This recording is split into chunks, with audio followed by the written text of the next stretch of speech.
everyone, I'm Rebecca and welcome back to my sewing room. So I have been trying to be a very good girl and not look at eBay for the last couple of months because I have realized that I have so many pieces that already were in my collection before I started this YouTube channel that I have not shown you.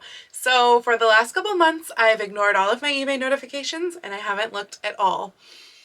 We'll see how long that lasts.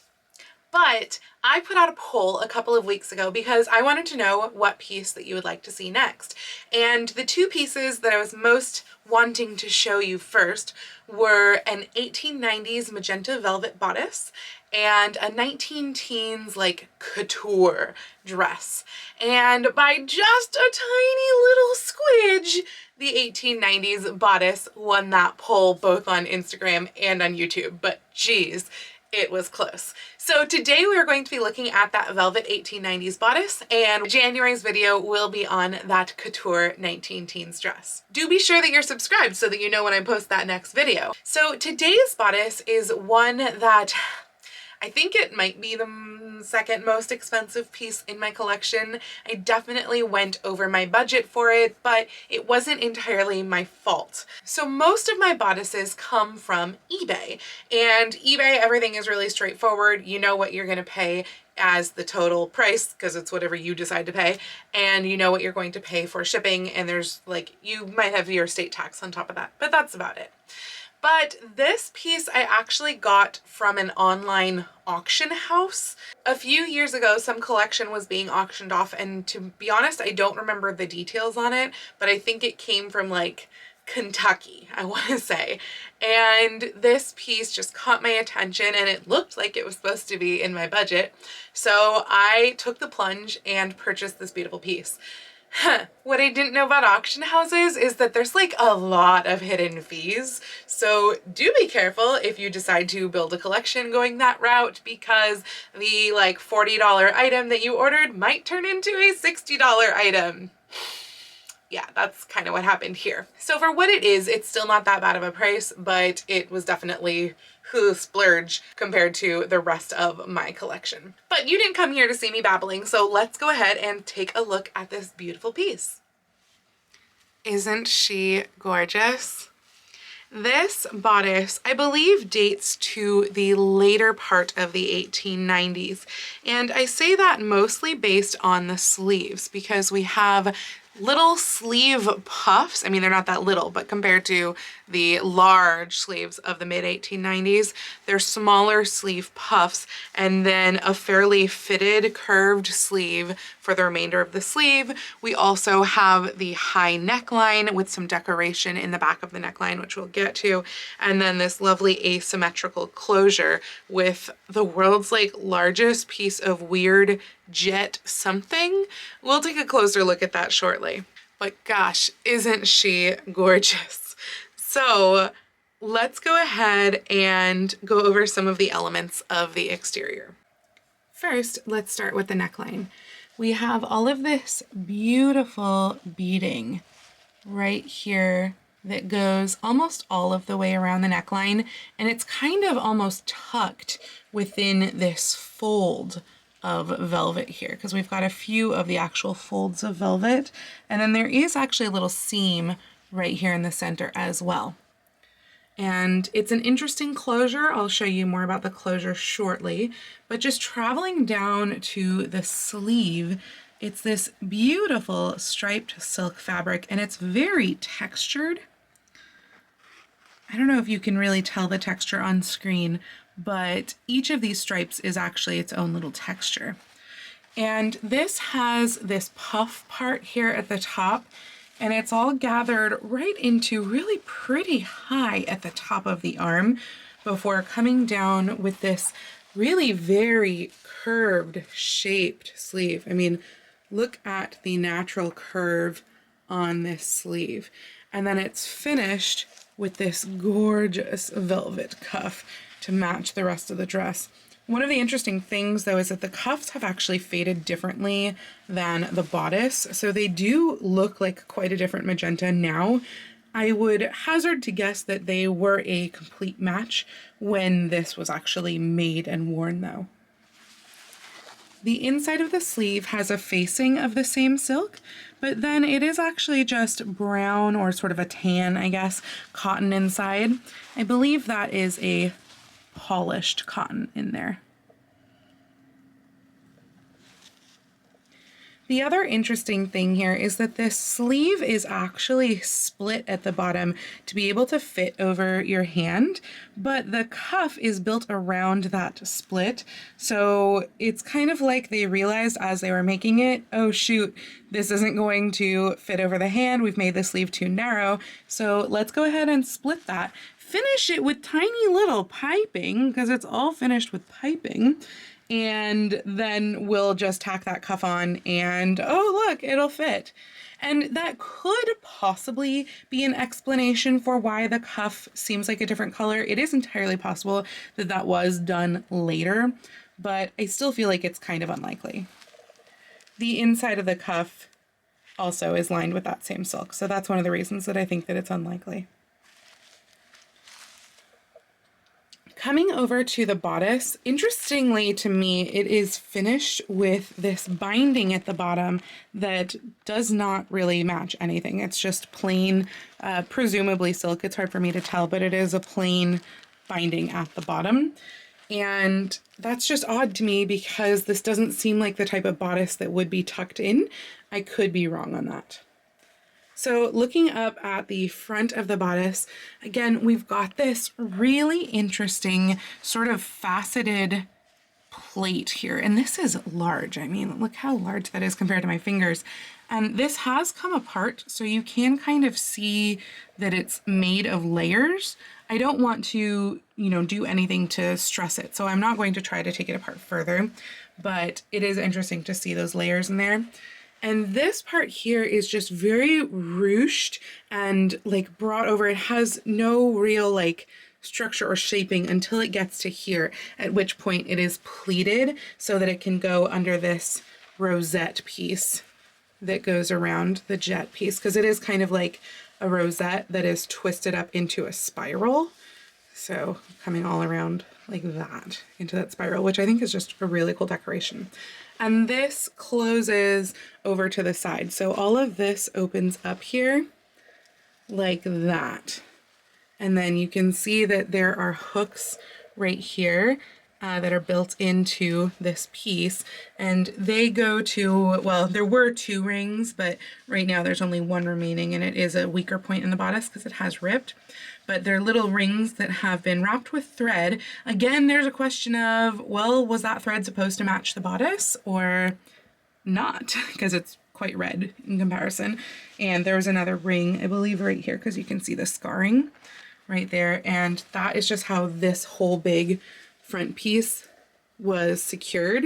And then the actual hooks and eyes closing up the bodice are in the center on the structured bodice portion.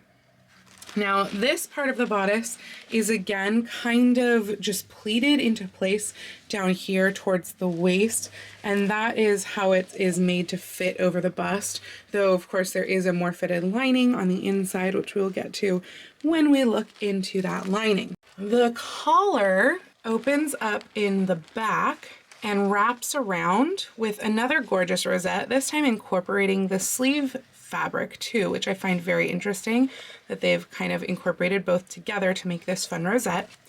And that hooks right here with these 2 little hooks to the very center back of the neckline and wraps around just the silk part of the collar that is done underneath. And there is the jet beading that's going all the way around on the outer velvet part of the collar. It does go all the way around to the center back, but then when we open it up, we just see the silk and we see the hooks and eyes that close up that bodice. And on the inside, it almost just feels like a kind of a sort of standing collar down in here. So let's take a look inside.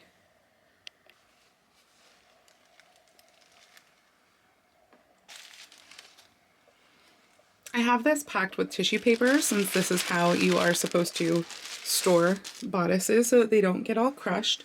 But here is the inside of the bodice. Now, this is built on a sateen liner. So it is quite lightweight and thin. It is just a cotton sateen, but you can see the boning in this is pretty intense. There's quite a lot of boning, so much so that it's actually a little bit hard to see what all is going on inside. And the other interesting thing here is that they did actually bind all of their seams with what I believe is the same silk that they used to bind the very bottom of the bodice here. I think this is all the same silk, and it's entirely possible that the same stuff is used for these boning channels, but that's a little bit harder for me to say. And actually, when I say boning channels, there's actually only some of the boning channels that are the same, because these, I believe, are manufactured boning, and you can see the little picot edges on all of these. So we've got kind of two kinds of channels here, the manufactured ones, and then there are a few of these ones that don't have the picot edging. Really, I think there's just two of those on each side, and that same sort of stuff is used to cover the alternating hooks and eyes on the front closures. So the picot edging is really quite interesting to me. It's not something that I've seen before inside bodices. And the other thing that you might notice about those ones in particular is that they are stitched through the center. So I'm not really sure if that means it's a different type of boning or what. We can, however, see the boning in the other channels, the non-picot channels. This, I believe, is baleen, because I don't know what else would be so light and thin. And you can see it comes all the way out. It looks honestly very sharp on the ends. I don't want to, poke myself on it, but it's got a really interesting stripe. I don't know if this is just how baleen looked or what, but it is so thin. I mean, that is much thinner than I think any of the plastic, German plastic type or synthetic whalebone that we use nowadays. It's really very thin. And so if you know more about boning and you know more about this baleen, I'd love to hear. Please do leave a comment down below if you have any more information about it, but I think it is quite interesting. I am going to put the camera down now so that I can stick this back in very carefully. Something that hopefully you notice with that piece of baleen is the curve that has gone into it, and you can see that this manufactured boning is extremely curved too, just from where over the years it really forms to the figure.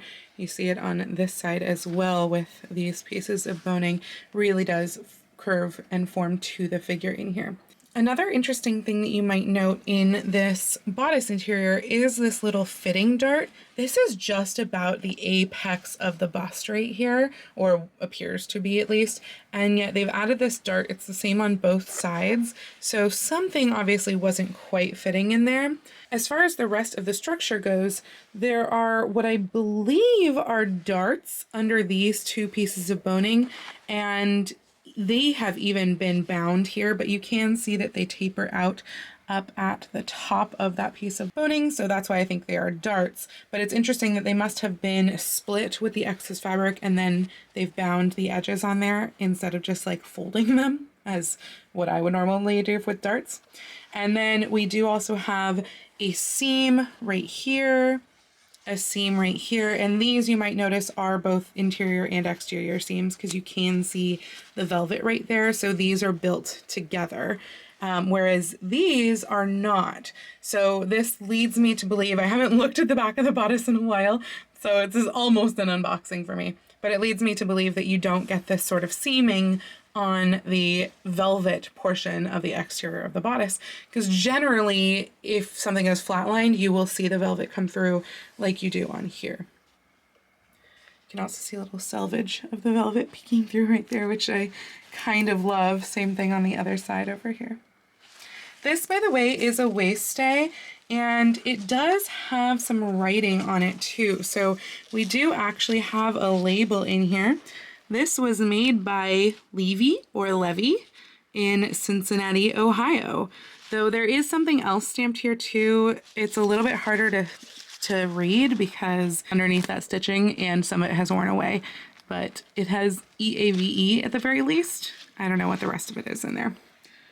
But still cool that this one gets a label. And this waist stay is pretty sturdy, but it's not thick. It almost just feels like a stiff ribbon, and it closes with one large hook and eye at the front. The front of the bodice, by the way, is an edge-to-edge closure, which is why they have the cool alternating every other. I kind of always love seeing that on bodices because it's on so many extant bodices, having that alternating, and yet I feel like I have no idea how to make that work myself in my sewing. So that's always really fascinating to me.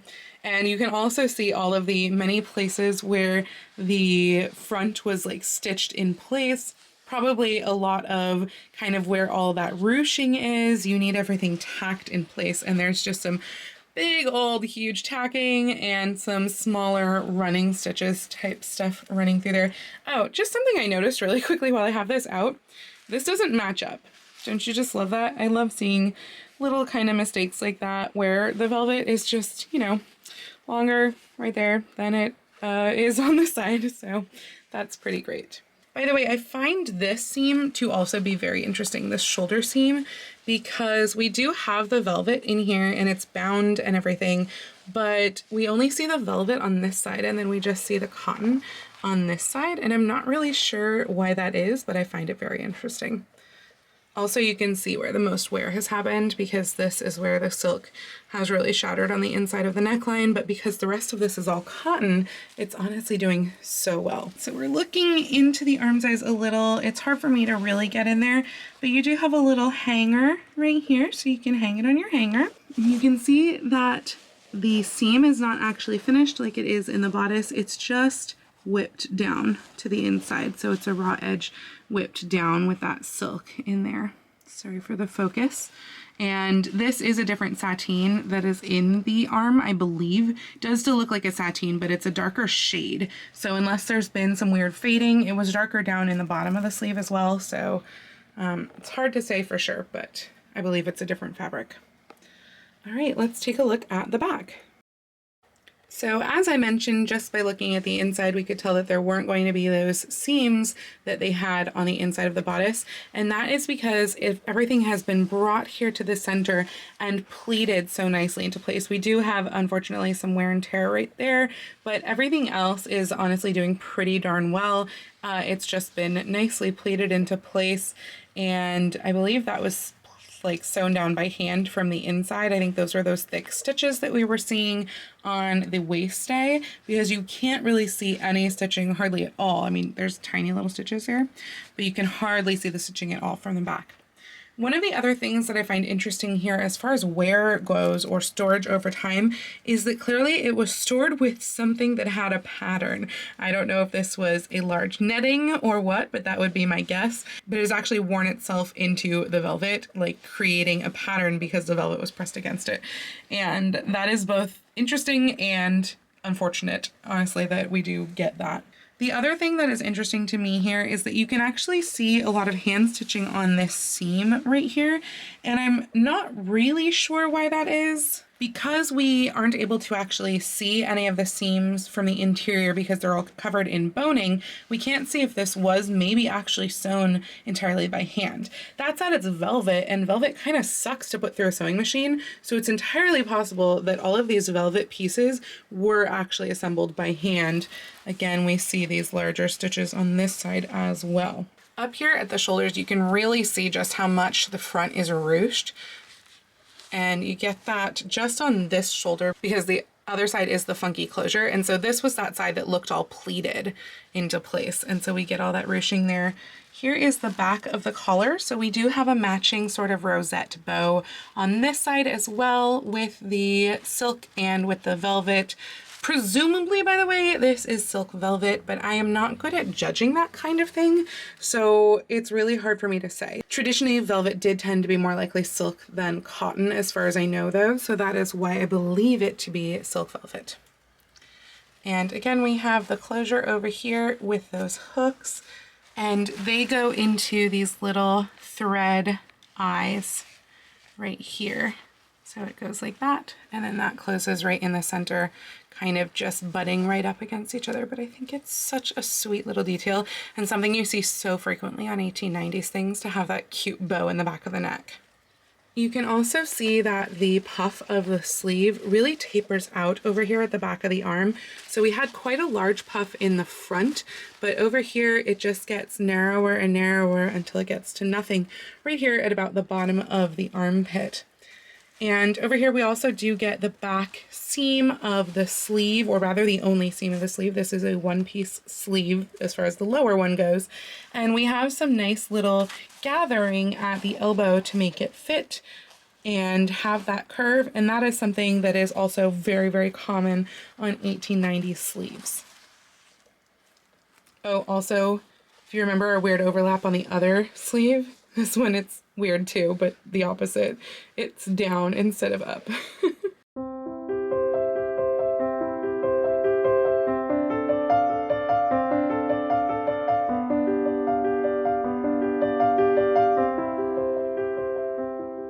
Let's go ahead and attempt some measurements of her. This one is going to be a little bit tricky to measure just because of like the quantity of ruching and everything, but I think we can give it a decent go. So waist-wise, we are looking at about a 24.5-inch waist, 24 to 24.5-inch waist. And the interesting thing to me is that I would actually call this a pretty long bodice, and in fact I'll take that measurement for you if you'd like, because it's definitely a much longer bodice than I see in a lot of my other pieces in my collections, just the sheer length of the waist to the shoulder. This one again is going to be a little bit of a challenge to measure because the front actually has quite a bit of poof compared to the back, and I really have no option but to lay it flat. But the front, we're probably looking at about a 28, 29, somewhere in there. So I feel like, though, that I would get a better idea of it, maybe even with something inside. I think I'm going to try putting the tissue paper back in there, because although the back is about 14 inches across, you can hopefully see just how much oomph the front of this bust has. It really is quite rotund almost, I would say. And that's another thing that makes me think that this is a little bit later in the 90s. Having that paper, it still doesn't fill it out all of the way, but it does maybe give us a better idea of the bustiness of this.